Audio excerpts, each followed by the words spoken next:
গান গায় কারা, গান শোনে কারা, ফেসবুকে ল্যাংটা ছবি দেখে কারা, জারি যাত্রা, করসা, গাজির গান, গুণযাত্রা, আড্ডা করে কারা?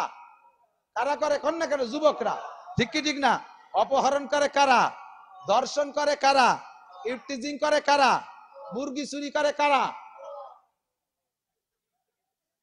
ধন্যবাদ, যুবকরা নিজেরই সাক্ষী দিছে। এই বুড়ো কইছো, তোকে বাড়ি কোন বুড়ো করে কা, সেই বুড়োরে আগে ধরি। এবার এই যুবকদের উদ্দেশ্যে আল্লাহ পাক বলেন, মুরব্বীদেরকে অর্ডার দিচ্ছেন, এই মুরব্বীরা, আনকিহুল আয়ামা মিনকুম ওয়াসসালিহিনা মিন ইবাদিকুম ওয়া ইমাইকুম, তোমার পরিবারের যুবক, অ্যাডাল্ট, সাবালেক যত ছেলেরা আছে, যুবকরা আছে, এদেরকে বিয়ে দিয়ে দাও, এদেরকে বিয়ে দিয়ে দাও। যুবতী মেয়ে যারা আছে তাদেরকে বিয়ে দিয়ে দাও, যারা অ্যাডাল্ট হয়েছে, সাবালিকা হয়েছে, বিয়ে দিয়ে দাও। মেয়েরা কয় আমরাও তো চাইতেছি, বাপরা কয় যে আমরাও তো চাইতেছি যে বিয়েগুলো হয়ে যাক, কিন্তু মেয়েকে বিয়ে হয় হোক, কিন্তু 16, 18, 20 বছরের ছেলেকে বিয়ে দিতে করছেন, সে সব করিয়ে খাবে কি? কামাই নাই, রোজগার নাই, আর একদিন ছিল আমাকে নিজেকে ক্ষমতা একাইদা ঠেলি ঠুলি গাছ জোর হলেও চাকরি নিয়েছেন, বৈষম্যর নাম কইয়ে তো আমাকে গেটি ধরে বাড়ি ফাটাইতেছে। এমন এইগুলোরে বিয়ে দিতে করছে, ওটারও আমার খাতে বউ খাতে, আর 8-9 মাস জাতি না জাতিতে টপাটপ প্রোডাকশন শুরু হয়ে যাবে, শেষে সে এতগুলো ফালবো কি এরিয়া? পাথরটা সাদা হয়, হইতে হইতে হইতে হইতে একদিন এমন সাদা হয়ে গেল, যদি আপনারা বাইরের থেকে আমাকে দেখেন না, আমি পাথরের মধ্যে বৈশা দুনিয়ার সবকিছু দেখি। এটাই হলো আমার ইবাদতের প্রথম প্রতিদান, যে ইবাদতের বদৌলতে আল্লাহ পাক এই কালো পাথরকে সাদা কইরা দিয়েছে। 2 নম্বরে দেখে যায় নামাজের কেনিতে আনসিজন, বেমৌসুমি তরু তাজা ফল, মাহাদা ইয়া শাবাব, ও যুবক এইটা কি? হাজার রিজকুম মিনাল্লাহ ইয়ারযুকুনি আল্লাহু তাআলা ফি কুল্লি ইয়াউমিন সালাসা মাররা মিনাল জান্নাহ। এইটা হলো আমার ইবাদতের প্রতিদান। প্রতিদিন রব্বুল আলামিন আমার জন্য জান্নাত থেকে একজন ফেরেশতার মাধ্যমে 3 বার এই আনসিজন ফল পাঠাইয়া দেয়।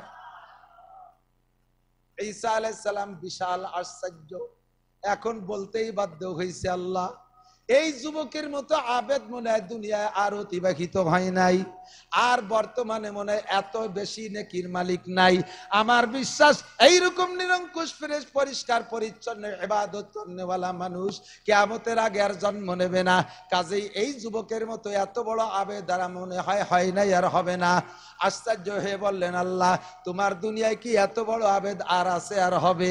আল্লাহ পাক জবাব দিলেন, ঈসা, তুমি এই যুবকের ইবাদত আর নেকির পরিমাণের উপর আশ্চর্য হচ্ছ, তোমাকে একটা সুখবর শুনাইয়া দেই। তোমার পরে মিম্বাদি কাসমুহু আহমদ, তোমার পরে একজন নবী আসবে, সেই নবীর নাম হবে আহমদ মুহাম্মদুর রাসূলুল্লাহ সাল্লাল্লাহু আলাইহি ওয়াসাল্লাম।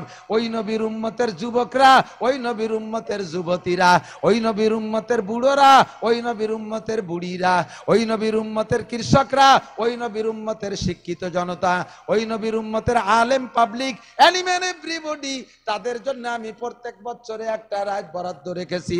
রাতটার নাম হলো লাইলাতুল কদর। ওরা যদি এক রাত জেগে ইবাদত করে, এই যুবক 400 বছর ইবাদত করে যেই পরিমাণ নেকির অধিকারী হয়েছে, তাদেরকে এক রাত্রে তার চাইতে বেশি নেকি দেয়া হবে। ঈসা আলাইহিস সালাম, আরে ভাই, যে যা বোঝে সে তা খোঁজে, কতক্ষণ? যে যা বোঝে সে তা খোঁজে। আপনি বিড়ির মজা বোঝেন, বিড়ি কোন জায়গা আছে সে জায়গা খোঁজেন। আমার এই 1 লাখ টাকা দিয়ে যদি কোন হুজুর স্টেজে বসে একটা বিড়ি খানে 1 লাখ টাকা দেবো, সম্ভব? বিড়ি আমি এই জায়গায় এক টান দেওয়ার সাথে সাথে সারা পৃথিবীতে বিড়ি চলে যাবে।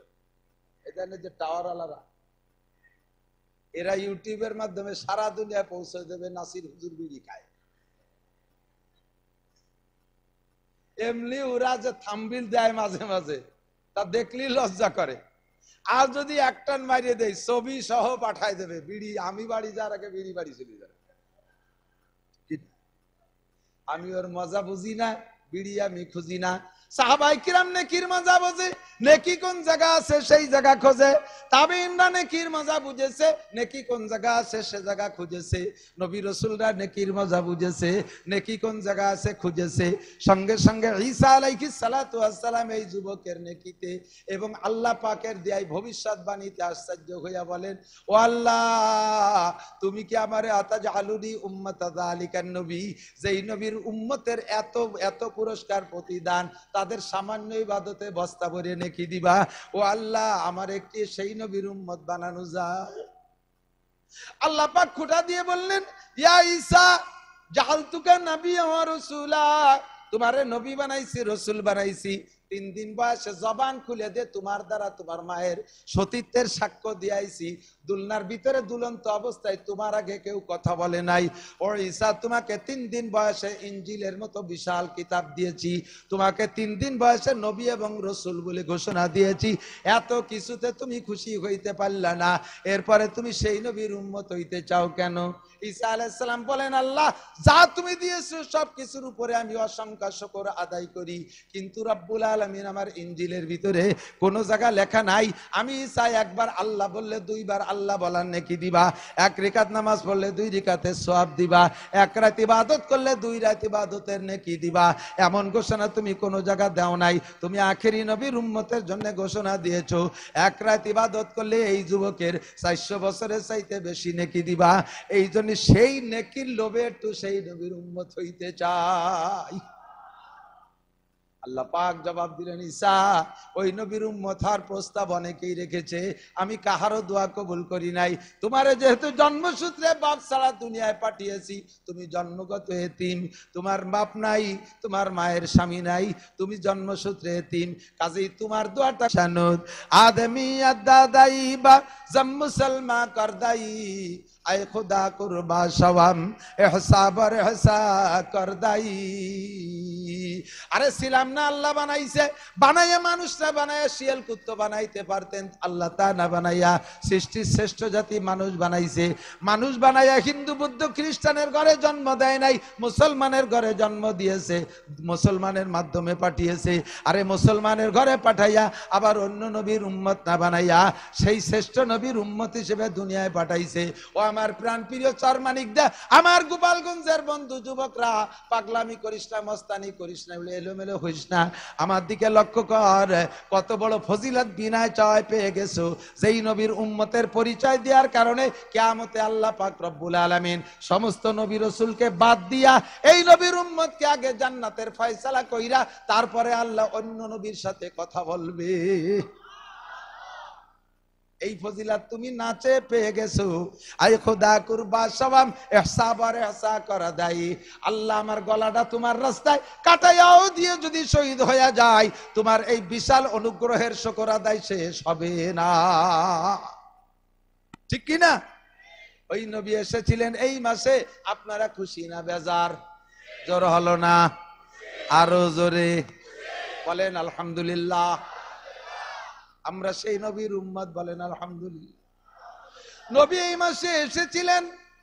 অধিকাংশ ঐতিহাসিকদের মত হলো 8ই রবিউল আউয়াল এসেছিলেন। হুজুরের জন্ম রবিউল আউয়াল মাসের 8 তারিখ। 100 জন পূর্বের ঐতিহাসিকদের ভিতরে 98 জনের মতামত হলো নবীর জন্ম 8ই রবিউল আউয়াল, আর মৃত্যু হয়েছে 12ই রবিউল আউয়াল। এ ব্যাপারে কাহারও কোনো সন্দেহ নাই।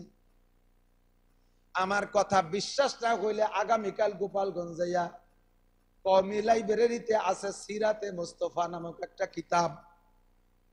উপমহাদেশের সবচাইতে বড় ঐতিহাসিকদের ভিতরে আল্লামা ইদ্রিস কান্দলবী রহমাতুল্লাহ আলাইহি, উনি কিতাবটা লিখেছেন। অনেক কিতাবের হাওলা দিয়ে রেফারেন্স দিয়ে প্রমাণ করেছেন নবী পাকের জন্ম 8ই রবিউল আউয়াল আর মৃত্যু 12ই রবিউল আউয়ালের মধ্যে কোনো সন্দেহ নাই। জন্ম রবিউল আউয়াল মাসে, এর মধ্যে মাসের মধ্যে সন্দেহ নাই। 12 সোমবার, এর মধ্যে কোনো সন্দেহ নাই। সময়টা ছিল শবে সাদেকের সময়ের মধ্যে কোনো সন্দেহ নাই। কিন্তু তারিখের ভিতরে গড়বড় বাইদা গেছে। কেন? এত বড় নবীর জন্ম তারিখ নিয়ে গড়বড়। আপনারা হুজুররা খালি মতানৈক্য করেন তাই গড়বড় বাঁধাইছেন। আসলে এত বড় নবীর জন্ম তারিখের মধ্যে গড়বড় হওয়ার কথা না। বন্ধুরে, এই নবী যে এত বড় নবী হবে, যে যে ঘরে জন্ম নিয়েছে সেই ঘরের কেউ তা জানতো না। কথা কন, তা কি জানতেন? হুজুরের মা জানতেন না যে আমার সন্তান মোহাম্মদ নবী হবে। হুজুরের আব্বা তো আগেই মারা গেছে। হুজুরের দাদা খাজা আব্দুল মুত্তালেবও জানতেন না। হুজুরের চাচা খাজা আবু তালেবও জানতেন না। কেউ জানে না যে এই ছেলেটা নবী হবে, এই ছেলেটা এত বড় হবে। কাজেই তার জন্ম তারিখ ঠিক রেখে ভাই ঠিক করে আমরা মনে রাখি, এইটা কেরই ব্রেনে আসে নাই। আজ থেকে 1500 বছর আগে দুনিয়ার লেখাপড়া শিক্ষা দীক্ষার অবস্থা কি ছিল? মক্কার ওই এলাকার ওই সময়টাকে বলা হতো আইয়ামে জাহেলিয়াত। চরম বর্বরতা। বর্বরতা বলার মানে কি, সে বর্বর বলে শেষ করতে পারবো না। মেয়ে সন্তান, কন্যা সন্তান হইলে বাপের ইজ্জত যায় মনে করিয়া জীবিত সন্তানকে কবর খুঁজে দাফন করে দিয়ে দিত। আমাদের ভিতরে কেউ কি আছেন দিক তাকান, আমরা ওই পাশালারা, মানিহার ব্রিজের ওই পাশালারা আপনাকে কিন্তু জন্মের ভয় পাই। ওই বাসার থেকে কেউ রে শুয়ে কথা কইনি। ওই বাসার কেউ যদি যায় তাহলে ওই বাসাতে শুয়ে কথা কইনি যে গোপালগঞ্জ যা লাগবে না চরমানিক জেলারা কি সবাই বের করবে। এই উশৃঙ্খল বিশৃঙ্খল পার্টি যারাই আছেন, এমন কি কেউ আছেন যে একটা মেয়ে সন্তান, কন্যা সন্তান অনাকাঙ্ক্ষিত আপনার পছন্দ হয় নাই, জন্ম হয়ে গেছে, তারে নষ্ট করার জন্য বিভিন্ন প্রকার তদবির চালাইছেন, ওষুধপাতি খাওয়া খাই বহু কিছু করছেন, তারপরও তা ঠেয়াতে পারে না, ওই গেছে। তা হয়েছে, তা এমন হয়েছে নাকটা বুসা, কান ভাজা ভিটের মতো কুড়া, চোখ চায় একদিক দেহে আর একদিক, একেবারে কাউসার মতো কালা। রাগ করিয়া এই বাচ্চাটারে তার মারেম পিটেতে পারেন, কিন্তু বাচ্চাটারে কি তাজা মাটি দিয়ে ধুতে পারবেন? কেউ আছেন? আছেন? কেউ আছেন? এত বড় মূর্খ, এত বড় জাহেল আর বর্বর এই যুগের মানুষ না, ওই সময়কার মানুষ এরকম ছিল। যারা হজে গেছেন তারা চেনেন কি চেনেন না আমি জানি না। পাবলিক হাজি সাহেবদেরকে ওই মুআল্লিম হাজিরা এগুলো চিনেও না দেখানোর ভয়তে। আর আমি তো কিতাবে পড়ি টড়ি একেবারে রন্দে রন্দে খুঁজে বেড়াই। 6-7 বার গেছি, ইঞ্চি ইঞ্চি মাটি খুঁজছি যে জায়গা কোন জায়গা কি আছে। বাবে আব্দুল আজিজ মক্কা শরীফ হেরেম শরীফে মসজিদে ঢুকতে মিসফালাত থেকে এই পাশে যাইতে, বাবে আব্দুল আজিজে ঢুকতে তার বাম পাশে একটু পশ্চিম দিক, যে আমার খেয়ালে পশ্চিম, একটু পশ্চিম দিক যে একটা নিচে জায়গা আছে। মক্কার কাবার পাশ দিয়ে বহুত বড় বড় বিল্ডিং, 30-40-50 তলা বিল্ডিং ভাঙ্গে তছনছ করে হেরেম শরীফের মসজিদের মধ্যে নিয়ে আসতেছে। মসজিদের জায়গায় সংকুলন হচ্ছে না, সেই সব জায়গা মসজিদ বানাচ্ছে। অথচ তার প্যাসের ভিতরে এই যে আমাদের এখানে যতটুকু জায়গা না, এই যে ঈদগাটা, এর দ্বিগুণ জায়গা পরিমাণ হবে, এর দ্বিগুণ পরিমাণ জায়গা হবে। এই জায়গাটা আজও খালি পড়ে রয়েছে, নিচে কিছু করে না। আমি এই রোজার পরে আমার 2 ছেলেরে নিয়ে গেছিলাম উমরায়, তাকে দেখাই নিয়ে আসছি। ভবিষ্যতে তোরা এসে আবারও দেখবি বড় বড় বিল্ডিং ভেঙে মসজিদ বানাচ্ছে, অথচ এই জায়গা কিছু বানায় না। আমি সৌদি সাহেবকে জিজ্ঞেস করছি এই জায়গাটা কি, এখানে কিছু বানায় না কে? কয় যে এই জায়গা কয়েকবার চেষ্টা করা হয়েছে, এখানে কিছু আর কিয়ামত পর্যন্ত করা হবে না। এই জায়গা বিল্ডিং করার জন্য, স্থাপনা করার জন্য পিন বসানো হয়, ওই যে কি বলে, কি machine, piling machine. Piling machine দিয়ে এখানে পিন বসানো হয়, 1 থেকে 1.5 হাত মাটির নিচে যায়। এরপরে যদি প্রেসার দেওয়া হয়, এমন বেগে ধমধম করে শব্দ হয়, পুরো মক্কা শহর কেঁপে ওঠে। এর কারণে এই জায়গা ছেড়ে দেওয়া হয়েছে। এই জায়গা কি, আমরা ইতিহাসে পূর্ব থেকে পড়ে আসছি। এই জায়গা দেহিয়ায় কালবি, ওই যেই সাহাবার রূপ ধরে জিব্রাইল আসতেন হুজুরের কাছে, সাহাবার নাম দেহিয়ায় কালবি। ওই দেহিয়ায় কালবি কাফের থাকা কালে এই জায়গা তার 14টা মেয়েকে জীবিত দাফন করে দিয়েছে। আমি বলে দেই যে দেখবেন, গুনিয়ে দেখবেন 14টার বেশি, 15টা না এবং 13টাও না। ও দেশে তো আমাদের দেশের মতো কবরে এত যত্ন করে না। ওই কবর বলে জায়গায় জায়গায়, সব জায়গা তো মানে বালু, মানে মরুভূমির বালু, সিলেকশন বালুর মতো। ওই কয় জায়গা 14টা পয়েন্টে একটুক সাইজের ছোট বড় পাথর দিয়ে আলাদা আলাদা করা আছে। এই 14টা পয়েন্টে 14টা কবর, তারা জীবিত সন্তানকে দাফন করে দেয়। কত বড় বর্বর যুগ! মূর্খ, অশিক্ষিত, দাঙ্গাবাজ, ফাঁকিবাজ, যত প্রকার অন্যায় আছে সব তারা করতো। কাবা ঘরের মধ্যে রেখে 360টা মূর্তি রেখে পূজা করতো। তাহলে বর্বরতা কোথায় চলে গেছে? সেই মূর্খদের ভিতরে জন্ম নিয়েছে বিশ্বনবী মুহাম্মদুর রাসূলুল্লাহ। এই বাচ্চাটা যে সে এত বড় নবী হবে বংশের কেউ জানে না, কাজেই তার জন্ম তারিখ ঠিক রাখে নাই। কিন্তু তার বড় মহব্বতের চাচা, যেই চাচার নাম আবু লাহাব, যেই আবু লাহাবের নামে আল্লাহ সূরা নাজিল করছে তাব্বাত ইয়াদা আবি লাহাব। এই আবু লাহাব নবী পাকের মহব্বতের চাচা, আপন চাচা। আবুল আহাব অপেক্ষায় আছে আমার ভাবি আমেনার গর্ভে কি হয়, আমার ভাইটা মারা গেল ভাবির কি হয়, এই অপেক্ষায় রয়েছে। সারা রাজ্যে সন্ধ্যা রাত্রে ব্যথা উঠছে আর সেই ব্যথার অপেক্ষায় করতেছে কখন ডেলিভারি হয়। সবে সাদেকের সময় আবুল আহাবের বান্দির নাম সুয়াইবা, ও দৌড়ে এসে কয় মালিক আপনার সেই মরা ভাই আব্দুল্লাহর স্ত্রী আমেনার গর্ভে এমন একটা সন্তান জন্ম নেছে, আপনিও দেখেন নাই, দুনিয়ার কেউ ওরকম সন্তান দেখে নাই, আমি তো দেখি নাই, আরো কিয়ামত পর্যন্ত ওইরকম সন্তান জন্ম নেবে না, এটা আমার ধারণা, এমন একটা সন্তান জন্ম নেছে। খবরটা শোনার সাথে সাথে আবুল আহাব তার এই শাহাদত আঙ্গুলের ইশারা দিয়ে আমার আপনার কি বলা হয় তার ওই সোয়াইবা বান্দিটাকে আজাদ করে দিয়েছে। কন্যা সুবহানাল্লাহ। আজাদ মানে স্বাধীন করে দেয়, একদিন বান্দি ছিল স্বাধীন করে দিয়েছে। এই প্রতিদানে আবুল আহাব যে এই আঙ্গুলের ইশারা দিয়ে সোয়াইবারে আজাদ করে দিয়েছে বিশ্ব নবীর খবর দেওয়ার কারণে, এর কারণে আবুল আহাব চির জাহান্নামী হওয়া সত্ত্বেও প্রত্যেক সোমবারে তার এই শাহাদত আঙ্গুলটাকে আল্লাহ ঠান্ডা করে দেয়, আর সেইটাকে সারা দিন ভরে চষে আর একটু ঠান্ডা পানি পায়, তাইতে সোমবারের দিন তার কলিজাটা একটু ঠান্ডা হয়। জাহান্নামে যাওয়ার পরও আবুল আহাবের প্রত্যেক সোমবারে এই শাহাদত আঙ্গুল ঠান্ডা করে দেওয়া হবে, আর সে পানি চুষে চুষে পান করবে। বলতে চাইছি সেই দিন থেকে নিয়ে নবীর 40 বছর বয়স পর্যন্ত নবুয়তি পাওয়ার খবরের আগ পর্যন্ত আবুল আহাব প্রত্যেক সোমবারে নবীর জন্মদিবস পালন করত। লাস্টের দিক যাইয়া পুরো কুরাইশদেরকে বলে দিয়েছে, এ কুরাইশরা, আমার ভাতিজা মুহাম্মাদের মতো সন্তান পৃথিবীতে জন্ম নেয় নাই, কাজে আমার ভাতিজার জন্মদিবস উপলক্ষে প্রত্যেক সোমবারে কুরাইশদের প্রত্যেক বাড়িতে সন্ধ্যাকালে সবে সাদেক ফজর পর্যন্ত স্বর্ণের পিয়ালায় বাতি জ্বালাবি, আমার ভাতিজার জন্মদিবস জষ্টে জুলুস করতে হবে। 40 বছর জন্মদিবস পালন করছে যেই লোকটা সবচেয়ে বেশি, তার নাম আবুল আহাব। নাম কি? একটু মস্ক করেন, কি নাম? আবুল আহাব কি রাদিয়াল্লাহু তাআলা আনহু? আবুল আহাব কি সাহাবা? আবুল আহাব জান্নাতি? আবুল আহাব মুসলমান? আবুল আহাব মুমিন? জোরে বলেন কি? কাফের? একটু বলেন কি? আবুল আহাব কি? আবুল আহাব জাহান্নামী? বলেন কি? জাহান্নামী। এই আবুল আহাব কাফের 40 বছর নবীর জন্মদিবস পালন করে আসছে সোমবারে, তারিখ মনে নাই, সোমবারে জন্মদিবস পালন করছে। নবী যখন 40তম বছর নবুয়তি পাইয়া যাইয়া আবুল আহাবরে ডাকে কয় কাকা যান পড়ে লা ইলাহা ইল্লাল্লাহ মুহাম্মাদুর রাসূলুল্লাহ, এই কলেমার দাওয়াত দিছে। আবুল আহাব কয় তাব্বাল্লাকা ইয়া খাসিস আলী হাযা দাওতানা, ধ্বংস হয়ে যা কপাল পোড়া, তোরে 40টা বছর কোলে কায়ে করে রাখছি, এত ভালোবাসছি, 40 বছর তোর জন্মদিবস পালন করছি, স্বর্ণের পিয়ালায় বাতি জ্বালাইছি, তোর চাইতে আমার নিজের সন্তানকেও এত ভালোবাসি নাই, তোরে যত ভালোবাসি, আজকে তুই বাপদাদার ধর্মের মুখে চুনকালি দিয়া নতুন ধর্মের কলেমার দাওয়াত দিচ্ছিস, তুই কপাল পোড়া, ধ্বংস হয়ে যা। এই বলে নবী পাককে ভৎসনা দিল, বদদুয়া দিল। সঙ্গে সঙ্গে আল্লাহ পাক সূরা লাহাব নাজিল করে দিয়ে কয় তাব্বাত ইয়াদা আবি লাহাবি ওয়া তাব্বা মা আগনা আনহু মালুহু ওয়া মা কাসাব। আমার মুহাম্মদ ধ্বংস হবে না, আমার মুহাম্মদ ধ্বংস হবে না, ধ্বংস হবে আবু লাহাবের দুইটা হাত। তুই একবার বদদুয়া করেছিস আমার নবীকে, আর তোর নামে বদদুয়া চলবে ডেলি লক্ষ লক্ষ বার।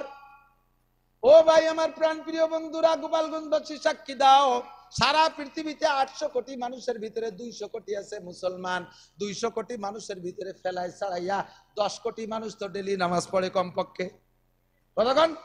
10 কোটি মানুষের ভিতরে লাখখানিক মানুষ তো কমপক্ষে তাব্বাতে তো শুরু তো পড়েই সারা পৃথিবী জুড়ে।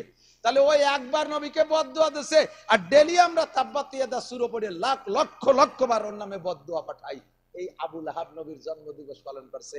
নবী কলেমা, নবী নবুয়তি পাওয়ার পরে সাহাবায়ে কেরামকে কলেমা পড়ানোর পরে আর কোন সাহাবা জন্মদিবস পালন করে নাই, কোন সাহাবা জন্মদিবস পালন করে নাই।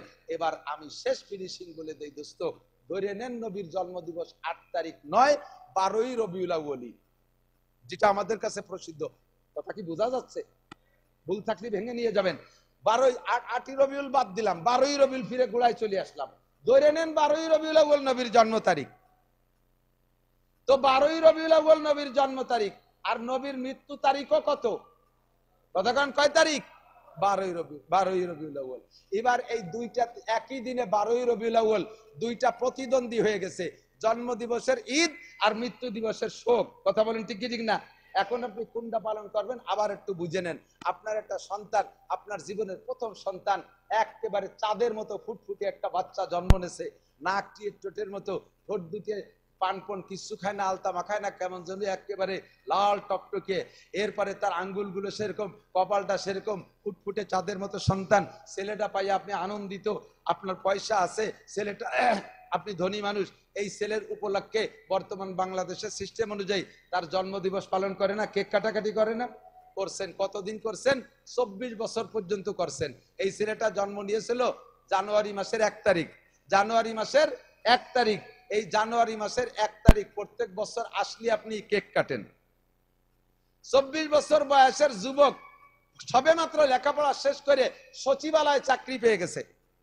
ঘরা থেকে আজ দিয়ে ঠাসে না সুমো মুখ দিয়ে ঠাসে, পাউ দিয়ে বাড়ায়, ঠিক না? তো দেখি আকাশে গেলিও লাঠি খায়। ওই হঠাৎ করে এক মসজিদে গেছি আসরের নামাজ পড়তে, যেতে যে তবলিগ গেলাম, আমি যাবো মাহফিলে, কয় হুজুর আইসেন যান একটু ওয়াজ করে যান। এই সেদিন ওয়াজ করো। তো যেখানে যাই সেখানেই বেশি। তারপরে দেশের হক আছে, কম হবে না ইনশাআল্লাহ যদি আল্লাহ বলায়। আর যদি আল্লাহ না বলায় এখনই শেষ। আপনারা যদি সম্মানী বলে সৃষ্টি করেছেন, তার সাথে আল্লাহ কসম খায়, সেই নামের উপরে আল্লাহ কসম খায়। তন্মধ্যে অন্যতম হলো কলম। আল্লাহ কয় ওয়াল কলম, আমি কলমের কসম খেয়ে বলি, ওমা ইয়াসতুরুন, আর কলমে যা লেখে এটাও বড় সম্মানী। কলমে কোরআন লেখে, কলমে হাদিস লেখে, কলমে বান্দার তকদির লেখে। আল্লাহর লেখা, আল্লাহর কলমে লেখা বড় দামি। আমি সেই লেখার কসম খেয়ে বলি, ওয়াল কলাম, নুন ওয়াল কলাম ওমা ইয়াসতুরুন মা আনতা বিনিমাতি রাব্বিকা বিমাজনুন। নবী পাককে আল্লাহ পাক সান্তনা দিচ্ছে। হে নবী, ওলীদ ইবনে মুগীরা কি বললো? কে কইলো? দিক তাকান, আমাদের গোপালগঞ্জে বাংলায় কয় না, কে ডাকলো ফেন্দি, সেই জন্য খুঁটি দিয়ে কান্দি। অ্যাসেম্বলির চেহারা একটু খারাপ হলেই তো ফেন্দি দেয়া যাচ্ছে। ও লজ্জায় যাইয়ে মেয়ে খুঁটি দিয়ে কান্দিছে। কান্দিস কামারে ফেন্দি কইছে বলে কান্দি। কি ডাকালো ফেন্দি, সেই জন্য কান্দি। আমার নবীরে কাফের, মুশরিক, হিন্দু, বৌদ্ধ, খ্রিস্টান ও মুসলমানরা ফেন্দি কইলো, আর তাতে আমার নবীর সম্মান গেল। আমার নবীকে সম্মান দিয়েছেন স্বয়ং আল্লাহ রাব্বুল আলামিন। কথা বলেন ঠিক ঠিক না? মা আনতা বিনিমাতি রাব্বিকা বিমাজনুন, আপনার রবের নিয়ামত, আপনি পাগল নান, আপনি মাতাল নান। মা আনতা বিনিমাতি রাব্বিকা বিমাজনুন ওয়া ইন্না লাকা লা আজরান গায়রা মামনুন, আপনার রবের পক্ষ থেকে অপরিমাণ অপরিসীম নিয়ামত আপনার জন্য প্রতিদান রয়ে গেছে। কোন সুবহানাল্লাহ। সেটা তার ভিতরে 1 নম্বর হলো ওয়া ইন্নাকা লা আলা, এদিক জায়গা মতো চলে আসি ওয়াজের জায়গায়। ওয়া ইন্নাকা লা আলা খুলুকিন আযীম, এখান থেকে আমার শুরু। স্থির ভাবে নেবেন আর খাবেন আর গেলবেন।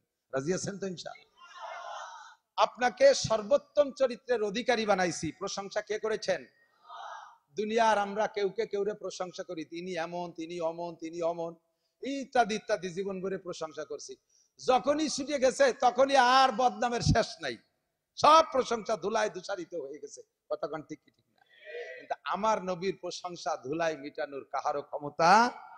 যদি কেউ মিটানোর চেষ্টা করে, বেকা চোখে তাকায়, তাহলে বুঝবো সাপ্পারা চশ। সাপ্পারা মানে চামচিয়া। চামচিয়া বেলা দেখতে পারে না, চামচিয়া বেলা দেখতে পারে না। এই জন্য কি বেলা খারাপ? দিনের বেলা চামচিয়া উঠতে দেখেন নাকি? রাত্রি কি বাড়াবাড়ে ভারুত হুরুত করে উড়ি বেড়ায়। দিনের বেলা যদি কোনো জায়গাতে ছুটিয়ারটা আসে, এখানে যে গাপটি মেরে পড়ে, ওখানে যে গাপটি মেরে, কিছু সহি দেয় না, ঠিক না? সূর্যকে সহ্য করতে পারে না চামচিয়া আর সুসো। সুসো সুসো সুসো সূর্য সহ্য। সুসোর আর দিনই বেরোয় না, চামচিয়ার দিনই বেরোয় না, ওরা রাত্রে টিপ মারে। তুই সুসো আর চামচিয়া সূর্য পছন্দ করিস না, তাই বলে তো সূর্য খারাপ না। কোটি কোটি মখলুক সূর্য পছন্দ করে, মানুষের সূর্য পছন্দ করে। কাজেই তোর মতো সায়েন্সে সূর্য অপছন্দ করলে কিছু আসে যায় না, ঠিক কি ঠিক না? তোর মতো আবু জাহেল, আবু লাহাব, উতবা, সাইবা, ওলীদ ইবনে মুগীরা, নমরুদ, কারুন, হামান, সাদ্দাত, ফিরাউন, উবাই বিন খালদ, এই সারা দুনিয়ার কাফের, জো বাইডেন, নেতানিয়াহু, সারা দুনিয়ার কাফের আমার নবীকে গালি দিলে কিচ্ছু আসে যায় না। ওলীদ ইবনে মুগীরা আমার নবীকে গালি দিলে কিছু আসে যায় না। আমার নবীকে প্রশংসা করেছে আমার আল্লাহ, ওয়া ইন্নাকা লা আলা খুলুকিন আযীম। কথা বলেন ঠিক কি ঠিক না? দুনিয়ার কেউ যদি এই জগৎটাকে অপছন্দ করো, তাও তুমি বুঝে নাও নবীকে অপছন্দ করছে, নবীকে গালি দিয়েছে, তাদের সম্পর্কে যেমন বললাম, নবীর ওয়ারিসদের সম্পর্কে মন্তব্য করলে তোমারও আমি তাই করলাম। তুমি সুসু আর সাইন্সিয়া, তুমি সুসু আর সাবধান সাবধান। এই সুসু সুসু কিন্তু সুসু আর একটা জিনিস সহ্য হতে। আপনারা এখানে কে কেমন আছেন জানি না, আমি আতর পছন্দ করি খুব বেশি। আমার পকেটে সবসময় তাই। আপনারা আতর পছন্দ করেন না? আতর ভালো লাগে? আতর ভালো লাগে। এই আতর পছন্দ করে না মানুষের ভিতরে যারা, তারা হলো মেথর সুইপার, পুরো আতর সহ্য করতে পারে না। আর প্রাণীদের ভিতরে সুসই আতর সহ্য করতে পারে না। আপনার ঘরে যদি বেশি সুসো রানাগুনা থাকে, ও যদি কোনোটাই যে সাফ করতে না পারেন, 10টা আর আতর কিনে সহায় হবেন, যে কয়দিন এই আতরের ঘ্রাণ থাকবে ওই কয়দিন সুসু আসবে না। এই যে সারা দুনিয়ার নবী, রসুল, ফেরেশতা, জিন, ইনসান, মানুষ সবাই আতর পছন্দ করে, সুসই পছন্দ করে না। তাই থেকে আতর খারাপ, ঠিক কি ঠিক না? ও দোস্ত, আর মেথরে আতর পছন্দ করে না। ও জীবন ভরে গু সাফ করতে করতে, পায়খানা সাফ করতে করতে ওর সাথে একটা বন্ধুত্বতা হয়ে গেছে, আতরের ঘ্রাণ না হয়ে গেলেও বেহুশ হয়ে যায়। তাহলে মেথর আর সুসু আতর সহ্য করতে পারে না বলে আতর বেদামি হয় না। আল্লাহর ঘর, মসজিদ, মাদ্রাসা, তোমার মতো সুসু আর মেথর যদি অপছন্দ করো, তাতে এটা খারাপ হবে না, বরঞ্চ তুমি উপাধি নিলে তুমি সুসু বা মেথর। কথা বলেন ঠিক কি ঠিক না? আমি সুসু মেথরের দলে হইতে রাজি। আল্লাহ আমাদেরকে হেফাজত করেন, আমিন। নবী পাককে আল্লাহ বলেন, ওয়াইন্নাকা লাআলা খুলুকিন আযীম, আপনি সর্বোত্তম চরিত্রের অধিকারী, আপনার মতো চরিত্রের অধিকারী কেউ নাই। কাজেই আপনার চরিত্রটাকে আমি কি বানাই দিলাম, হে উম্মতরা, দুনিয়ার মানুষ জেনে নাও, লাকাদ কানা লাকুম ফি রাসূলিল্লাহি উসওয়াতুন হাসানা, তোমাদের জন্য মুহাম্মদুর রাসূলুল্লাহর মধ্যে রয়েছে উত্তম আদর্শ। খেয়াল করেন নাই? আমাদের উত্তম আদর্শ কার মধ্যে? মুহাম্মদুর রাসূলুল্লাহ সাল্লাল্লাহু আলাইহি ওয়াসাল্লাম। কথা সন্দেহ আছে নাকি? আরে ভাই, আমরা গোপালগঞ্জের মানুষ বঙ্গবন্ধুকে ভালোবাসি, কিন্তু উনি আমার জিন্দেগির সম্পূর্ণ সংবিধান দেওয়ার ক্ষমতা রাখে না। সম্পূর্ণ সংবিধান দেওয়ার ক্ষমতা রাখে জিয়াউর রহমান, রাখে এরশাদ সাহেব, রাখে। পৃথিবীর কোন মানুষ মানব জাতির পূর্ণ জীবন বিধান, সংবিধান দেওয়ার ক্ষমতা রাখে না। তারা কিছু কিছু ভালো কথা বলেছেন, কিছু কিছু নীতি কথা বলেছেন, তাতে একটা মানব জাতি শুরু থেকে শেষ পর্যন্ত পূর্ণ জীবন ব্যবস্থা হতে পারে না। আমার নবীর জীবন ব্যবস্থা এমন সুন্দর, নবীর আখলাক এমন সুন্দর, তার জন্ম থেকে মৃত্যু পর্যন্ত যদি অনুসরণ করি, তাহলে দুনিয়ার সমস্ত মানুষের কাছে প্রশংসিত হব, মানুষের কাছে প্রশংসিত হব, ফেরেশতাদের কাছে প্রশংসিত হব, আল্লাহর কাছে প্রশংসিত হব। দুনিয়ার থেকে জান্নাতের সার্টিফিকেট হাতে নিয়ে আখিরাতের দিকে রওনা দিতে পারবো। কথা বলুন ঠিক কি ঠিক না? এমনই একটা মানুষ মুহাম্মদুর রাসূলুল্লাহ। আল্লাহ বলেন, লাকাদ কানা লাকুম ফি রাসূলিল্লাহি উসওয়াতুন হাসানাহ। সব বলে শেষ করতে পারবো না। কেন পারবো না? এদিক তাকান। নবী পাকের এই চরিত্র সম্পর্কে বিস্তারিত আলোচনা যদি করতে হয়, তাহলে 30 পারা কোরআন শরীফ বিসমিল্লাহির রহমানির রহিম আলহামদুলিল্লাহি রাব্বিল আলামিন থেকে শুরু করে 30 নম্বর পারা সূরা নাসের মিনাল জিন্নাতি ওয়ান নাস পর্যন্ত আমাকে এ টু জেড তাফসীর করা লাগবে। আর এটাকে কামা হকু খুলে যদি তাফসীর দেখে দেখে করি, তাহলে 100 বছরও শেষ করা যাবে না, 100 বছরও শেষ করা যাবে না, এত তাফসীর কোরআন শরীফে। আর আমার নবীর জিন্দেগি গোটা 30 পারা কোরআনও যা, নবী পাকের জিন্দেগিও তাই। কাজেই সম্পূর্ণ পারবো না। এই গোটা নবীর জিন্দেগি থেকে একটা অংশ থেকে আমি সামান্য একটু পরিবারতন্ত্র নিয়ে একটু কথা বলবো, যে নবীওয়ালা পরিবার যদি আমি গড়তে পারি, তাহলে আমার পরিবারটা নবীর পরিবারের মতো সুন্দর হবে। কথা বলুন ঠিক ঠিক না? নবীর পরিবারকে বলে আহলে বাইত। কি বলে? আহলে বাইত। আহলে বাইত ওয়া আহলে বাইতিহি আসহাবিহি আহলে বাইতিহি ওয়া আলিহি, এই যে শব্দগুলো বলি দুরুদের মধ্যে, এটা সম্পূর্ণ চলে যায় নবী পাকের পরিবারের জন্য। আমার নবীর পরিবারের চাইতে সুন্দর প্রতি পরিবার পৃথিবীতে আসছে? কতক্ষণ? কোন নেতার পরিবার আছে? কোন নেত্রী পরিবার এত সুন্দর আছে? কোন কের পরিবার এত সুন্দর নাই, আর কোনোদিন হবেও না। সেই নবী আদর্শ মুসলিম পরিবারের একটা পরামর্শ দিচ্ছে। এদিক তাকান মুরব্বীরা, আগে আসেন মুরব্বীরা। যদি এই সমাজকে সুন্দর করে গড়তে হয়, তাহলে গোড়ার থেকে আসতে হবে। কোটিপতি হতে হলে আগে হতে হয় লাখপতি, লাখপতি হইতে হলে আগে হতে হবে হাজারপতি, হাজারপতি হইতে হলে আগে হতে হবে শতপতি। হ্যাঁ, 100 টাকার নোট 10 খান গুছালি না, তারপরে 1000 টাকা, 1000 টাকার নোট 100 খান গুছাতে পারলি 1 লাখ টাকা, 1 লাখ টাকার বান্ডিল 100 খান জমা করতে পারলি, তারপরে 1 কোটি টাকা। এবার 1000 টাকার নোট আগে বানাইতে হলে তার আগে লাগবে 100 টাকার নোট, 100 টাকার নোট বানাইতে হলে তার আগে গুড়ায় লাগবে 1 টাকা, ঠিক না? তাহলে কোটিপতি হইতে হলে আগে লাগবে 1 কোটি হতে হবে। গোটা দুনিয়াকে যদি ভালো বানাইতে হয়, তাহলে আমার ব্যক্তি জীবনটাকে আগে সুন্দর করতে হবে। আমি ভালো, এ জায়গা যে কয়জন আমি আছি, যে কয়জন আমি আছি, বলেন আমি কয়জন? যত মানুষ আছি প্রত্যেকে যার যার কাছে আমি না, প্রত্যেক আমির একটু ভালো বানানোর চিন্তা করেন। কষ্ট হচ্ছে? বলবো আমি কে ভালো বানানোর পরামর্শ দেব? সুর নাই, তাল নাই, কণ্ঠ নাই। আমার যুবক পরাণ ভরে শোন, এ যুবক, তোর জিন্দেগি উন্নত হবে। আমি এই আদর্শ মুসলিম পরিবারের বয়ান অনেক আগে করতাম, মাঝে কিছুদিন করি না, ইউটিউবে সার্কুলার হয়ে গেছে, কিন্তু দেখি ইউটিউব তো সবাই শোনে না। আর ওয়াজ যেগুলো পুরনো হয়ে গেছে পিছনে চলে গেছে, কিন্তু কথাগুলো আমার কাছে ইম্পর্টেন্ট মনে হচ্ছে, বিভিন্ন অনুষ্ঠান প্রোগ্রামে যাই, সেখানে যে দেখি শরীয়ত বিরোধী অনেক উল্টোপাল্টা কাজে, এগুলোকে আবারও ফিল্ডে আনতে হবে ইনশাআল্লাহ। আদর্শ মুসলিম পরিবার। আমার সেই সময় বয়ান শুনে বহুত যুবক তার সিদ্ধান্ত পরিবর্তন করে ফেলাইছে, স্টাডিং বাম থেকে ডানি নিয়ে আসছে। আমার প্রাণপ্রিয় গোপালগঞ্জের যুবকরা, তোমরা আজকের আলোচনাকে পেট ভরে নিয়ে ইনশাআল্লাহ স্টাডিং বাম থেকে ডানি আনতে পারবা তো ইনশাআল্লাহ? সিদ্ধান্ত নিয়ে যাবে তো ইনশাআল্লাহ? সুখী একটা জীবন যাপন পাবা, সুখী একটা জীবন পাবা ইনশাআল্লাহ। এর জন্য শর্ত হলো, আগে মুরব্বীদেরকে পরামর্শ দিচ্ছে, আল্লাহ তাআলা আদেশ করছেন, এই মুরব্বীরা আমার দিক তাকান, আনকিহুল আয়ামা মিনকুম ওয়াসসালিহিনা মিন ইবাদিকুম। একটা মানব জীবনের তো শুরু আছে, আমি কোন জায়গা থেকে শুরু করব? জন্মটাই ধরে নিয়ে যায় শুরু, কিন্তু জন্মের আগের থেকে আরেকটু আগের থেকে একটা ক্লাস আছে, সেই ক্লাস থেকে আরম্ভ করি। জন্মটা সুন্দর হবে যদি ওই জায়গাটা সুন্দর হয়। ভালো করে এদিক বোঝেন, যদি জমিটা ভালো হয় তাহলে না ফসল ভালো হওয়ার আশা করা যায়। কাজেই জন্ম ভালো হওয়ার আগে আমার জন্মের সেই জমিটা আগে আমার সুন্দর করতে হবে। এই জন্য আল্লাহ পাক বলেন, এ যুবক মুরব্বীরা যারা আছেন, আনকিহুল আয়ামা মিনকুম ওয়াসসালিহিনা মিন ইবাদিকুম ওয়া ইমাইকুম। খেয়াল করতেছে না? না কব না, খেয়াল হতেছে না তা কব কা? আমার বুক ব্যথা হতেছে আর উন্ডা আর এক দিক বসে রয়েছে। এতক্ষণ অস করি নেই, যেটুক কব সেইটুকির জন্য আইসি গুছাই গাছাইয়া। ওই তো দোয়ানো যায় না, আগের তো ফানানো লাগে না, এই জন্য আগের তেলো ফানাই ফুনে গুছাই আনছি, এখন হলো দোয়ানোর সময়। এই সময় বালতি ছড়াই দিয়ে গেলে দুধ বাড়ি যাবে না, আমি দোয়াই ফেলবো, মাটিতে পড়ে যাবে, তুমি বাড়ি নিতে পারবা। মুরব্বীদের জন্য আল্লাহ হুকুম দিচ্ছেন, সমাজের সবচাইতে বেশি উচ্ছৃঙ্খল, সমাজের সবচেয়ে বেশি উচ্ছৃঙ্খল বুড়োরা না যুবকরা? কথা কয় না। মদ খায় বুড়োরা না যুবকরা? গাঁজা খায় কারা? ইয়াবা খায় কারা? গান গায় কারা? গান শোনে কারা? ফেসবুকের ল্যাংটা ছবি দেখে কারা? জারি যাত্রা, করসা, গাজির গান, গুণযাত্রা, আড্ডা করে কারা? কারা করে? কোন না কেন? যুবকরা। ঠিক কি ঠিক না? অপহরণ করে কারা? দর্শন করে কারা? ইফটিজিং করে কারা? মুরগি চুরি করে কারা? ধন্যবাদ, যুবকরা নিজেরই সাক্ষী দিছে।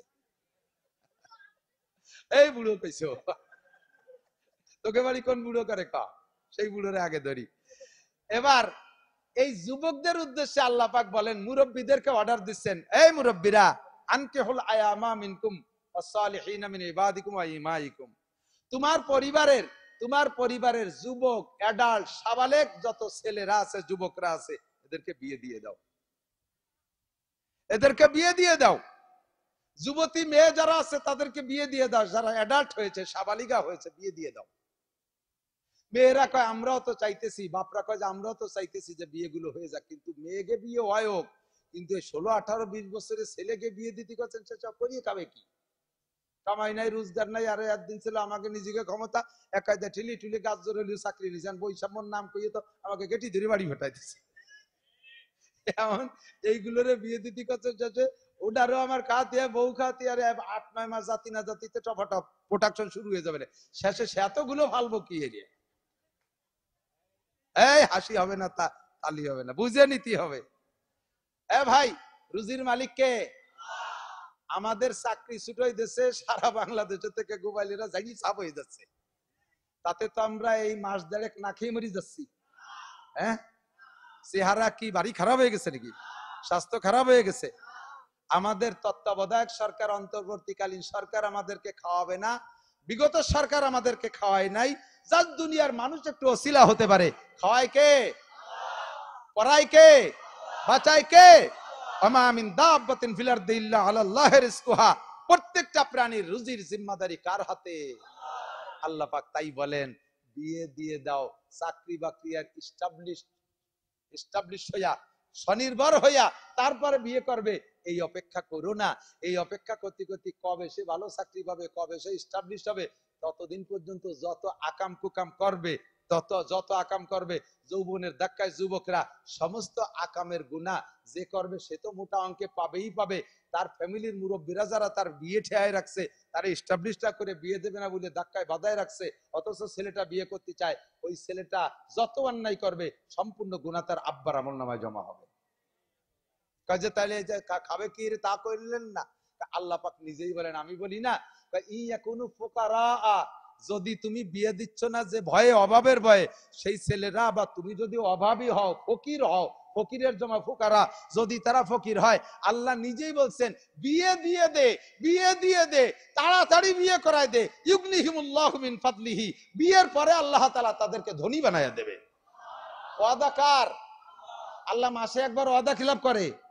বছরে একবার ওয়াদা খিলাফ করে? কোনদিন ওয়াদা খিলাফ করে? তা আমার আল্লাহ কইলে ধনী বানায় দেবে, তুমি কোন চিন্তায়? তালি হ্যাঁ ঠিক আছে বিয়ে দেব, আল্লাহ দেয় কি না দেয়, এই জন্যই বিয়ে দেওয়ার সময় ছেলের শ্বশুরের কাছ থেকে 2 লাখ টাকা কন্ট্রাক্ট নিয়ে নেই যৌতুকের হিসাবে। আস্তাগফিরুল্লাহ, কন্যা আস্তাগফিরুল্লাহ। এ যুবক, বিয়ে সংক্রান্ত আসতে দাও, কথা বলো। তাহলে বিয়ে করার জন্য হুকুম করছেন কে? আল্লাহ। বিয়ে দিয়ে দাও। এবার বিয়ে সংক্রান্ত কথা, বিয়ে করবা কোন জায়গা? নবী পাক সাল্লাল্লাহু আলাইহি সাল্লাম বলেন, মেয়ে দেখে বিয়ে করো, মেয়ে দেখে বিয়ে করো। দেখবে কে? আমাদের সমাজে প্রথা আছে, মা আর বাপ দুইজনে ফাটায় দেয়, উন্ডা দেখি আমারে কাউস সাওয়াইনি দিলি আমার কোনো কথা নেই। আগে তো মা বাপের প্রতি আস্থা ভালো আছে বলে কাউস সাইনি দিলিও কোনো অভিযোগ নাই। যখন আইনিয়ে দেশে বাড়ি 2 দিন পরে তারপরে দেখা যায় চোখ টেরা, নাক ফেটা, কালা, চেহারা ভালো না, সেদিন মেকআপ করে আনছিল, ওই পার্লারেতে সাজাই নিয়ে দেশে, রং উঠে গেছে বোর, এই করে যে তারপরে জ্ঞান শুরু করবা। এই জন্য আল্লাহর হুকুম, নবীর হুকুম, বিয়ে করার জন্য বাপরে দিয়ে মেয়ে দেখাবি না। বিয়ে করার জন্য মা দেখলে দেখতে পারে মহিলা মানুষ, তো বাপরে দিয়ে বিয়ে দেখাবি, মেয়ে দেখাবি না, আর কেউ রে দিয়ে দেখাবি না। তোর বিয়ের মেয়েটা তুই চোখ দিয়ে দেখে নিবি। বিয়ের আগে ছেলেকে বিয়ে মেয়ে দেখা সুন্নাত। হুজুর অর্ডার করেছেন, হে মক্কা থেকে যারা মদিনা হিজরত করে আসো, তোমরা আনসারি মেয়েদেরকে বিয়ে করতে যাচ্ছ, আনসারি মেয়েদেরকে দেখে নিও, ওদের কিন্তু চোখ একটু গোলা হয়, তাদের চোখ একটু গুলা হয়। তোমরা মক্কিরা চোখ কালা, এরা চোখ গুলা, শেষে তোমাদের গ্যাঞ্জাম হবে, একটু দেখে শুনে নিয়ে নিও। এই জন্য দেখার অনুমতি আছে। দেখবে ছেলে পাঠায় দিছে দুলোবাইরে, দুলোবাই দেখিয়ে আসবে। দুলোবাই তোমার জন্য মাইয়ে দেখতে যাইয়ে চয়েস করে ফেলাইছে, মাইয়ে তো হ্যান্ডসাম একেবারে প্রিয়াঙ্কা চোপড়া, আর দুলোবাই বানাইছে তুমি ওইটারে যেই বুন্ডা দিয়ে, সেই বুন্ডা তো ইন্টারন্যাশনাল হাফসি, ধুমসা কালা, দাইপু কালা। তো তোমার জন্য বউটা দেখে চয়েস করে আইছে, আইসেই কয় তোমারে যা কর দরকার কইয়া, দেরি করিস না, নিয়ে আয়। তোমারে বিয়ে দিয়ে আনার পরে, এরপরে থেকে তোমারে বিদেশে পাঠানোর জন্য তোমার দুলোভাই খুব ব্যস্ত হয়ে গেছে। টাকা নাই, পয়সা নাই, জমি 1 বিঘে বেচিয়ে দুলোভাই শালারে, শালার বেটা শালা সহ পাঠাই দিয়েছে বিদেশে। তোমারে পাঠাই দে, এরপরে স্টার্টিং ঘুরাই দিছে। তোমার বুন্ডার কপাল পোড়াবে তোমার দুলোভাই, কিছুদিন পরে তোমারে বিদেশে পাঠাই দিয়া। এই জন্য শরীয়তের বিধান, জীবনে কোনোদিন দুলোভাইরে বউ দেখতে দিবি না। ভালো কার মন্দ, দুলোভাইরে বউ দেখতে দিবা না। দুলোভাইয়ের বউ দেখা হারাম, তোমার বউকে তোমার দুলোভাই দেখা হারাম, আগেও দেখা হারাম, পরেও দেখা হারাম। কিন্তু আমাদের পূর্বে দেখেছি, ইদানিং আল্লাহর রহমতে আমাদের বয়ান শুনতে শুনতে পরিবর্তন হয়ে আসছে। বিয়ে করে আনার পরে স্বামী স্ত্রী দুইজনে একসাথে দুধ ভাত খাবে, এইটা সুন্নাত। উনি বউডারে বাড়ি নামাই তোয়ার পরে উনার গেটি ধরে খেদাই দিচ্ছে, উনি মাইদুর রাস্তা দিয়ে মুখ উচরে ঘুরে বেড়াচ্ছে, আর ওর বউরে দিয়ে আর ওর দুলোভাইরে দিয়ে মালা দিয়ে ফেসাই দিচ্ছে, দুধ ভাত তোরা দুজন খা। একটা কুপ্রথা সমাজে ছিল কি ছিল না? এটা সম্পূর্ণ পরিহার করতে হবে। এগুলো বাদ, এগুলো চলবে না। মেয়ে দেখবেন, কেমন মেয়ে দেখবেন, এ যুবক ভালো করে মনে রাখো, ধলা একটা দেখলি লাফাই পড়ো না। বংশীয় মেয়ে খোঁজো, শিক্ষিতা মেয়ে খোঁজো। তুনকাহুল মারাতুল আরবা, মেয়েদেরকে বিয়ে করা হয় 4টি গুণ দেখে। জামালিহা, 1 নম্বরে রূপ দেখে, 2 নম্বরে হাসাবিহা, ভালো বংশ দেখে, 3 নম্বরে মালিহা, শ্বশুরের কিছু মাল থাকলে তাও মানুষ একটু টার্গেটে রাখে, 4 নম্বরে দিনইহা, দিনদার দেখে বিয়ে করে। হুজুরাই বললেন 4টে গুণই পছন্দের, 4টা থাকলে তো সবচাইতে সোনাই সোহাগা। যদি 4টা না থাকে তাহলে কমপক্ষে রূপ হলে ভালো, না হলে দোষ নাই, বংশ হলে ভালো, না হলে দোষ নাই, ধনী হলে ভালো, না হলে দোষ নাই। তবে ফাস পারবে জাতির দিন, দেখ মেয়েটা নামাজ পড়ে কিনা, মেয়েটা কোরআন পড়তে পারে কিনা, মেয়েটা পর্দা করে কিনা, মেয়েটি বোরকা পরে কিনা, মেয়েটি কি দুলোবাইয়ের বাড়ি বেড়াতে যায় কিনা, মামা বাড়ি যে কয়দিন বেড়ায়, খালু বাড়ি যে কয়দিন বেড়ায়, তাওই বাড়ি যে কয়দিন বেড়ায়। এই পাড়া বেড়ায় নিয়ে মহিলা, পাড়া বেড়ায় নিয়ে মুরগি কিনিস না, তাহলে ও বাড়ি ডিম পারে না। কতক্ষণ না কে ধুম সারা গচ্ছে বিটিরা।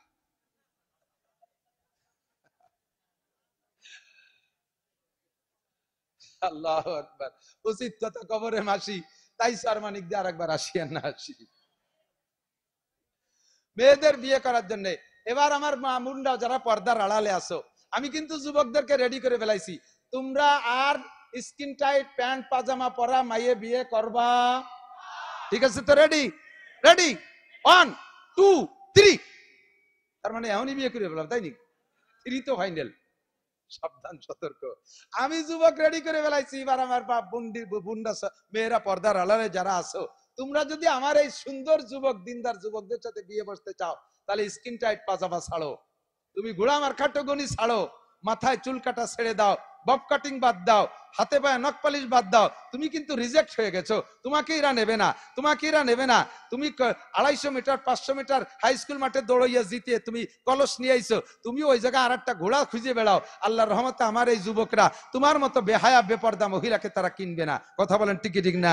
ফাজপারবি জাতির দিন, দিনদার মেয়ে খুঁজে নেন। এবার দিনদারের সাথে সাথে আরেকটা জিনিস খুঁজতে বলছে হুজুর। এদিক তাকান, হুজুর আরেকটা জিনিস বলছেন, কি বলা হয়, তাজাওয়াজুল ওয়াদুদ আল ওয়ালুদ ফাইন্নী মুকাসিরুম বিকুমুল উমাম।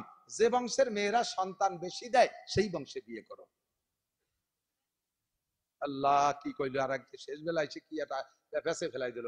আমরা দি ছেলে হোক মেয়ে হোক, একটা অথবা দেড়টা অথবা দুইটা, এই সিদ্ধান্ত নিছি। আপনি অত ভিড়ির মধ্যে আমাকে পাঠাবেন কেন? ঠিক চাকান। যে বংশের মেয়েরা বেশি সন্তান দেয়, হুজুর বললেন সেই বংশে বিয়ে করো। কেন ভাই? কি ফাইন্নী মুকাসিরুম বিকুমুল উমাম, তোমারও তাহলে সন্তান বেশি হবে আশা করা যায়। আর সন্তান তোমার বেশি মানে আমার উম্মত বেশি, তোমার সন্তান বেশি মানে আমার উম্মত বেশি। আমি কিয়ামতের ময়দানে যাতে সব নবীর চাইতে বেশি উম্মত নিয়ে উঠতে পারি, এই ব্যাপারে তুমি আমার প্রোটেকশন দিয়ে সহযোগিতা করবা। এই জন্য যে বংশের মেয়েরা বেশি সন্তান দেয় সেই বংশে বিয়ে করে সন্তান ঠেকাইও না, নষ্ট করো না। কারণ তুমি জানো না যে কোন সন্তানটা ভালো হবে। প্রথমটা চেহারা ভালো মনে করছে এইটা যথেষ্ট, এরপরে আর একটা হয়ে গেছে, বাস তুমি মহা খুশি, এরপরে আর পছন্দ করতেছো না। কিন্তু এই দুটো ভবিষ্যতে বড় হলে কি হবে তা তো তুমি জানো না। চেহারাই তো মানুষ না, মানবতা তো আলাদা জিনিস। কথা বলেন ঠিক না? ও দুটো বড় হলে কি হবে তা তুমি জানো না। এরপরে তোমার নামে আর দুটো বাজেট ছিল, সেই দুটো তুমি নিলে না, সে দুটি আল্লাহ তাআলা দুনিয়ায় পাঠাই ছাড়বে, পাঠাই দিচ্ছে সে দুটি অন্য জায়গা। কিন্তু তুমি যে দুটি পেয়ে খুশি হয়ে থামিয়ে গেছো, সেই দুটি বড় হয়ে কি হয়েছে, একটা এরশাদ শিকদার আর একটা কানা জাহাঙ্গীর, আন্তর্জাতিক খ্যাতি সম্পন্ন দুই ডাকাত। আর যে দুটি তুমি নিলে না, তোমার নামে বরাদ্দ ছিল। আরে বরাদ্দ কিছু থাকলে নিয়া না নিয়ার একটা বিষয় আছে।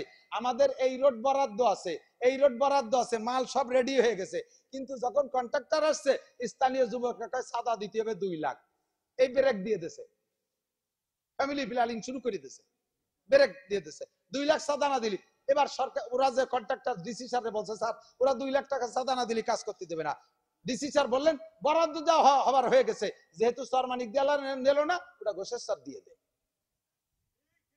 তুমি না নিলে আর এক জায়গায় চলে যাবে, বরাদ্দ হয়ে গেছে। সন্তান চারটে, তোমার বাড়ি বরাদ্দ ছিল, তুমি দুটি নিয়ে ব্রেক করে ফেলাইছো, 2 লাখ টাকা সাদা দিছো, সাদা চাইছো। আল্লাহ কয় হবে না, সাদা দিয়ে দি। ওই বাকি দুটি দিয়ে দে, একটা সরমুনাই দে, একটা গোভের ডাঙ্গা দে, একটার নাম শামসুল হক ফরিদপুর, একটার নাম ফজলুল করিম সরমুনার পেশাব। ওই দুটো তোমার নামে বরাদ্দ ছিল। যে দুটো গোষ্ঠীরে ভালো বানাবে তাই নিলে না, আর যে দুটো দেশে পাইন মেরে ছেড়ে দিচ্ছে সেই দুটো নিয়ে তুমি খুশি থাকছো। কাজেই ঠেহাস যে কটা আল্লাহ দেয় অতি দিয়ে খাতি দেবো কোন জায়গায়? সরকারি কানুনের। আরে সরকার আমার কি ছাতা দেয়? সরকার নিজেই তো এখন দেশে নাই, আমরা খাচ্ছি না। কথা বলেন ঠিক ঠিক না? সরকার নাই আমরা খাচ্ছি না, সরকার নাই আমরা খাচ্ছি না। তাহলে সরকারের হুকুমে আমি ছেলে মেয়ে কেন কম নেব? আমি আমার বাপের 8 নম্বর সন্তান। তোমার দুনিয়ার সরকারের সিদ্ধান্ত যদি আমার আব্বা আমল করতো, তাহলে আমি নাসির কোথায় থাকতাম?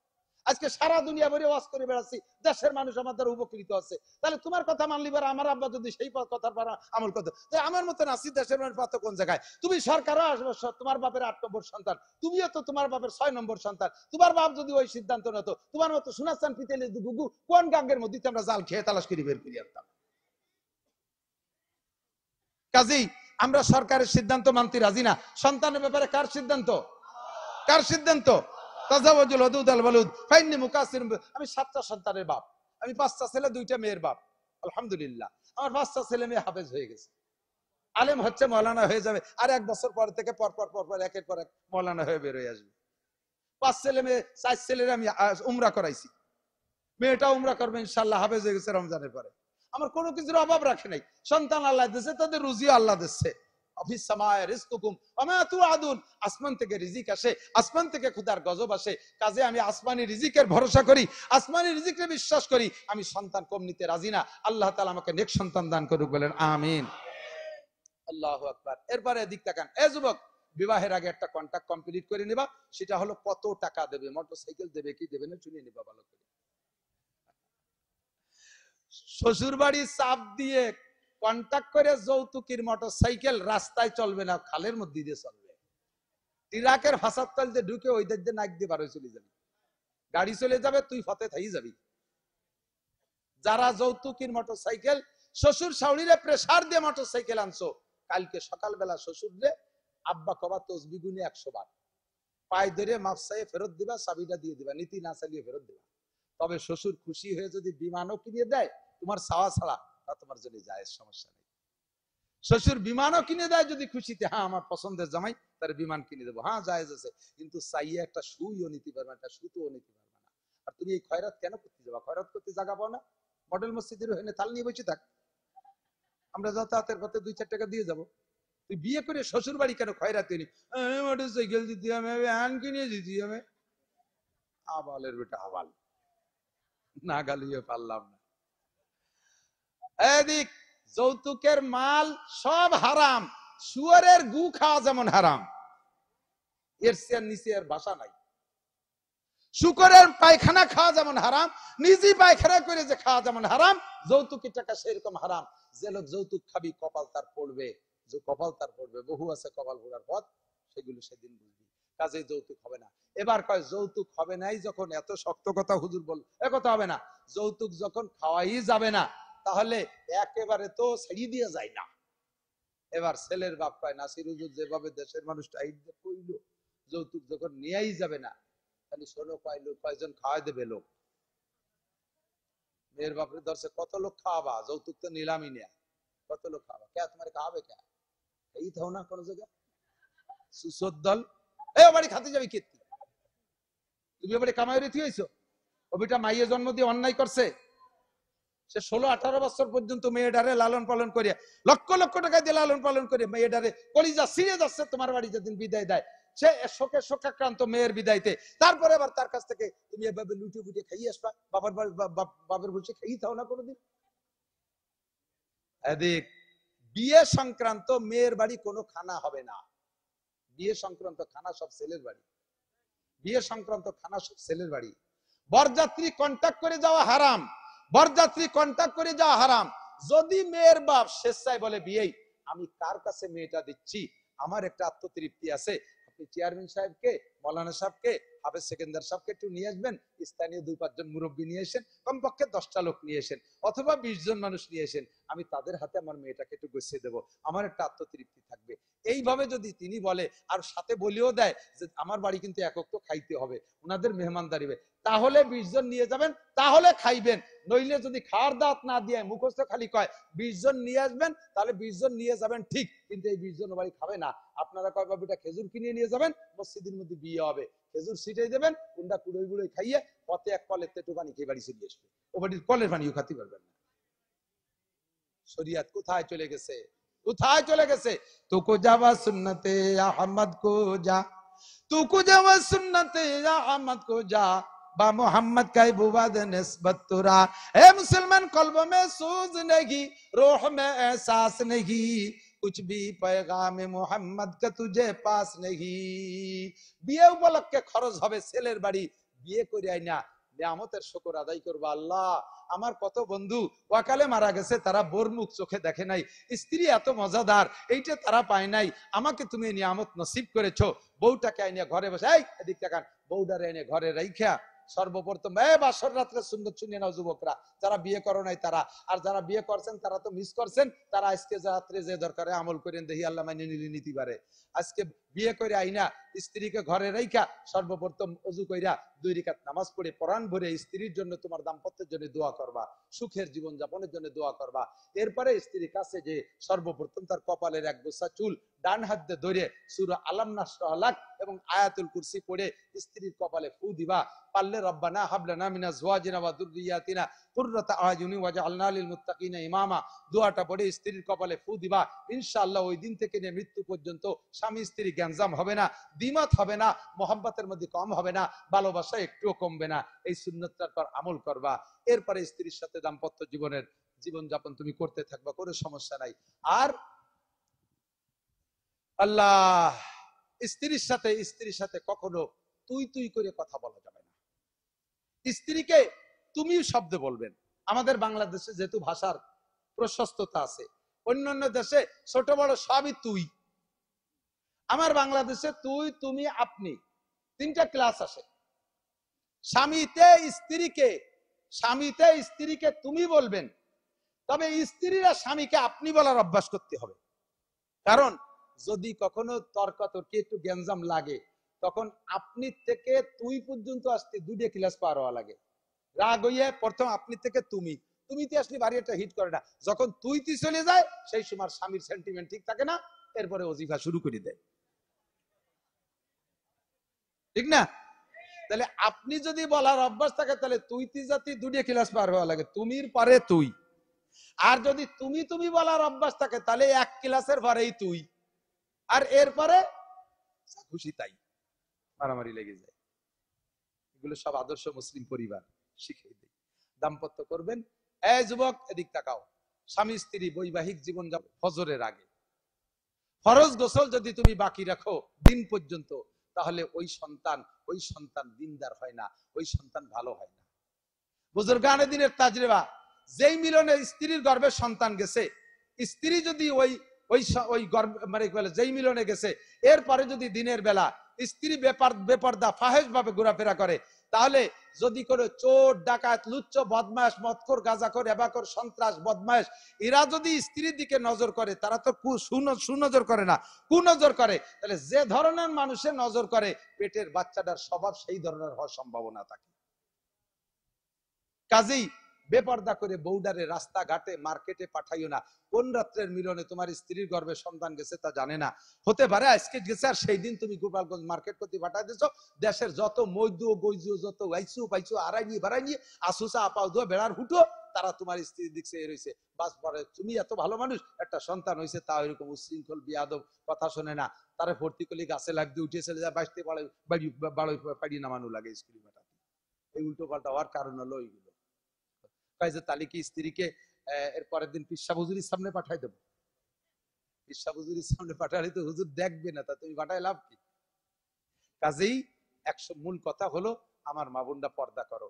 বেপর্দা মহিলার পেট থেকে যত বদমায়েশ সন্তান হয় 99% কচিত দুই একটা ভালো হতে পারে। আর পর্দা নিশিন মায়ের পেট থেকে ভালো সন্তানের আশা করি। আমরা লুচ্চ চাই না, আমরা সন্ত্রাস চাই না।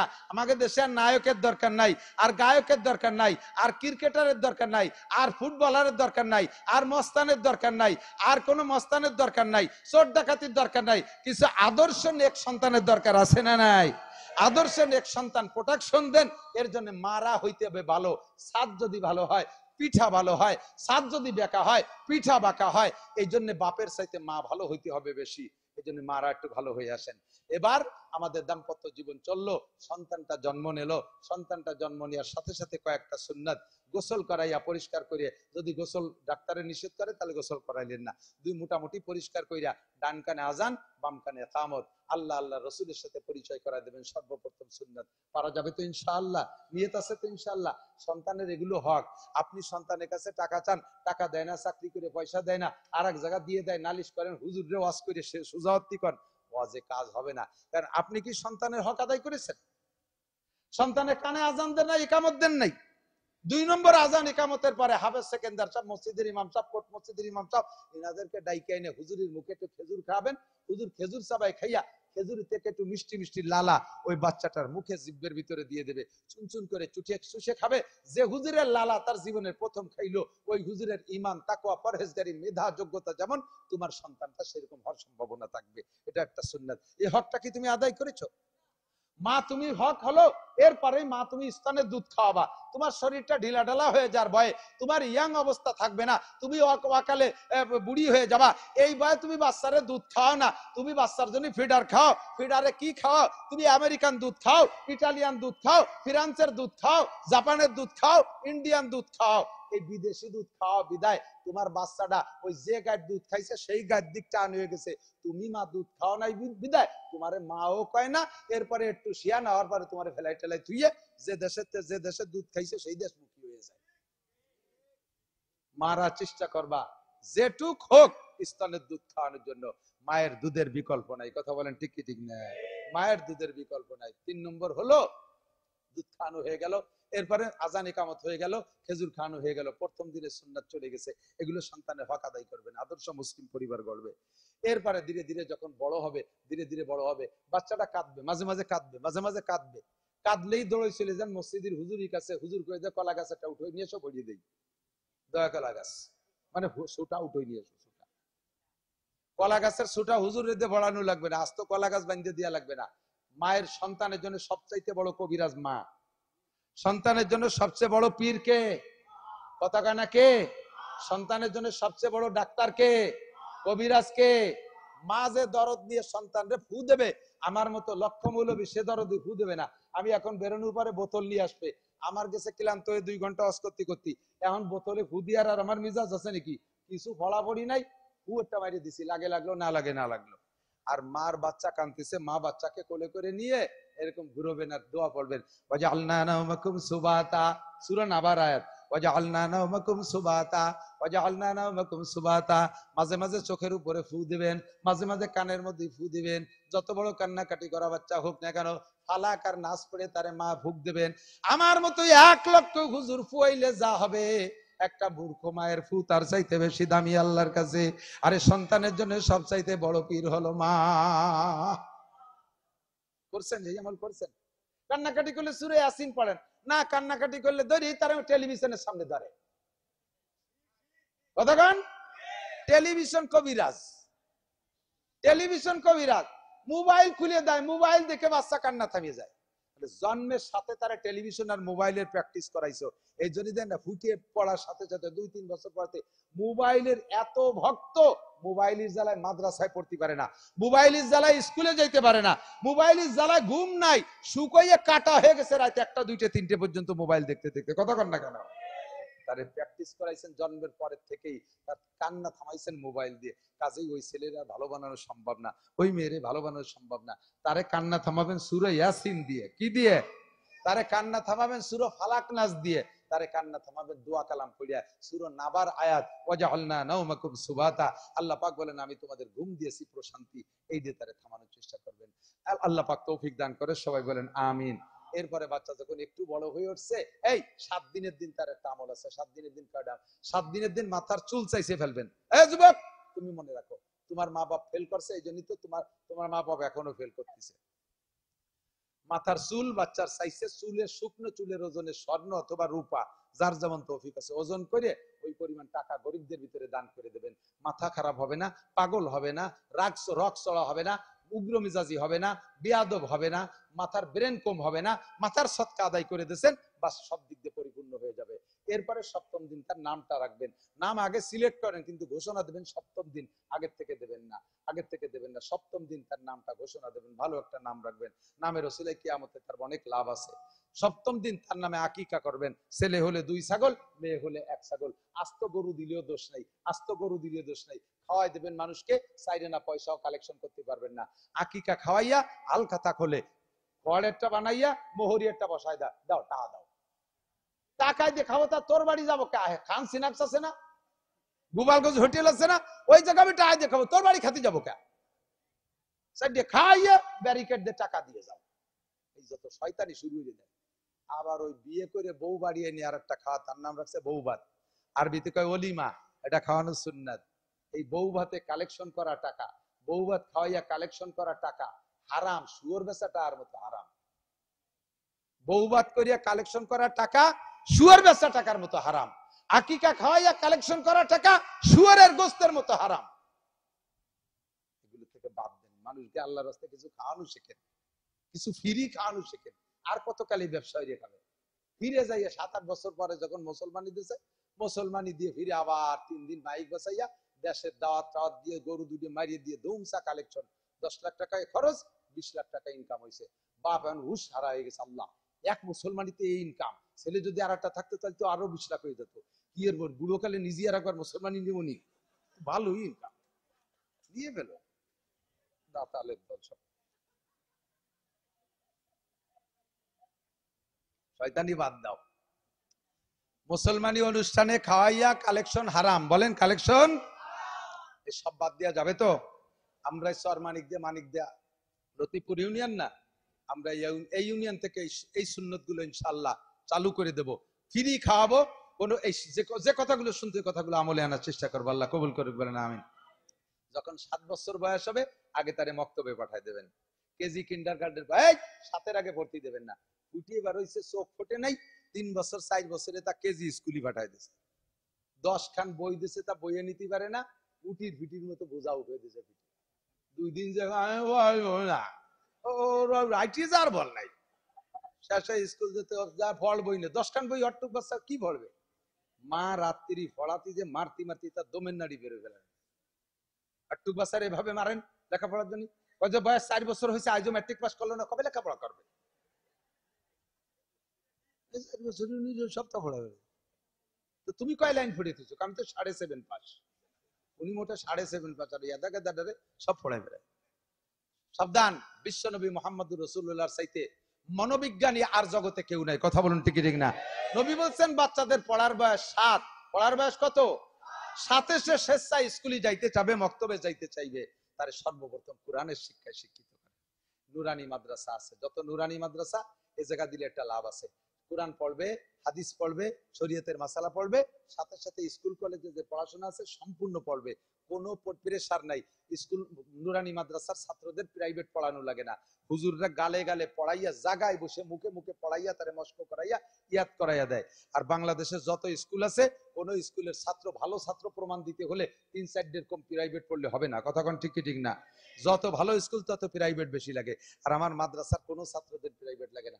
তারে কোরআন শিক্ষা দেন, জীবনের শুরুতে কোরআন শিক্ষা দিয়ে তারপরে তাকে জেনারেল পড়ান, কোনো সমস্যা নাই, জেনারেল পড়ান, কোনো সমস্যা নাই। যাইতে যাইতে বয়স যখন হবে 7 থেকে কোরআন পড়ানো শিখার পরে নামাজের প্রশিক্ষণ দেবেন। যখন বয়স হবে 10 তখন নামাজ না পড়লে পিটান দেবেন। ওয়াজরিবুহুম আলাইহা ওয়া হুম আবনাউ 10 সিনিন। 10-এ যে পিটান দেবেন, একটা পিটান দিয়ে বাপের জন্য ওয়াজিব। 10 বছর বয়সের পরে যদি সন্তান নামাজ না পড়ে, ছেলে হোক আর মেয়ে হোক, আব্বা মার উপরে ওয়াজিব সন্তানকে একটা পিটেন দেওয়া। আপনি এই পিটেনটা দিয়েছেন কোনোদিন নামাজের জন্য? কোনোদিন পিটেন নাই। স্কুলে পড়া পারে নাই সেজন্য পিটাইছেন, কিন্তু নামাজের জন্য পিটেন নাই। অফাররিকুহুম বাইনা মাদাজিহিম। এদিক তাকান।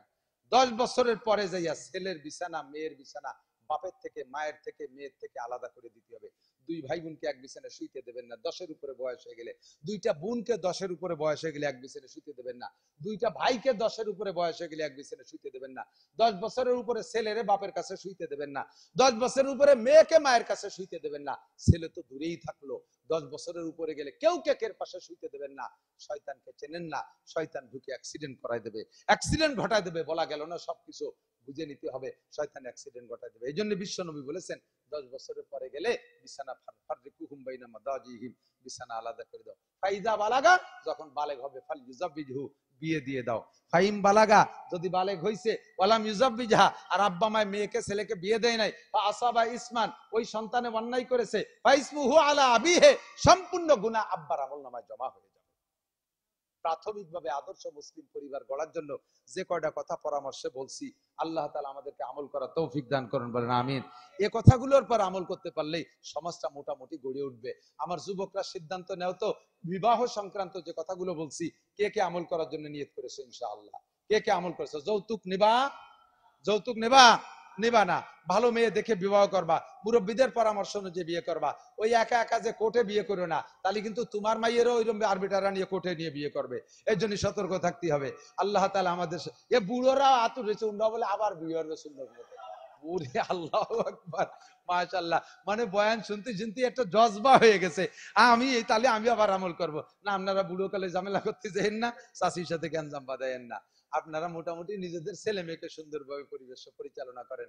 আর পারতেছি না, কষ্ট হয়ে গেছে।